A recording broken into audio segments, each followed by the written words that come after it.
shots have been heard in the area near the police station. If we get any more on that, of course, before the end of the programme, we'll bring that to you. Well, let's discuss some of the issues raised by what's going on and what has been taking place in Egypt this week with Rosemary Hollis, Professor of Middle East Policy Studies at City University in London. Professor Hollis, it's quite a complicated picture in terms of the power relationship inside the regime at the moment, not least because this regime has almost been created out of the vacuum that was caused by the toppling of President Morsi. But what's the importance of the Egyptian army in particular to the people of Egypt?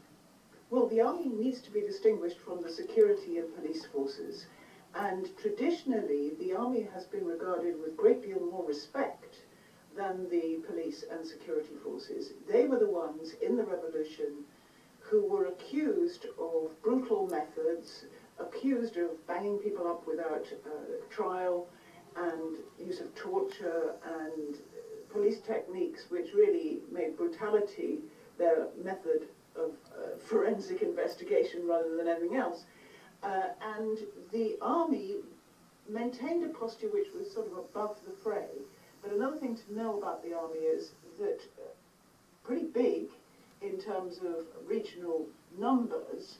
but that is a mark of status as far as relationships are concerned between the different Arab countries, and with a very close relationship with the United States, trained by the United States and equipped by the United States ever since they swapped sides in the Cold War in the 1970s and then made peace with Israel. And so that's the kind of bigger value to countries like the United States, the UK, both in the Cold War that they moved away from the Russian sphere of influence, and more recently that they have been a bulwark in any defence of Israel and indeed kind of legitimising Israel and being part of this process of some Arab countries actually being willing to engage. So they play that role, but is that kind of enough, in a sense, for the West to be able to say, well, kind of, we might not like what they're doing, but we just have to live with it because they're a better option than the alternative? Not only that, that thinking will be there in Washington and other capitals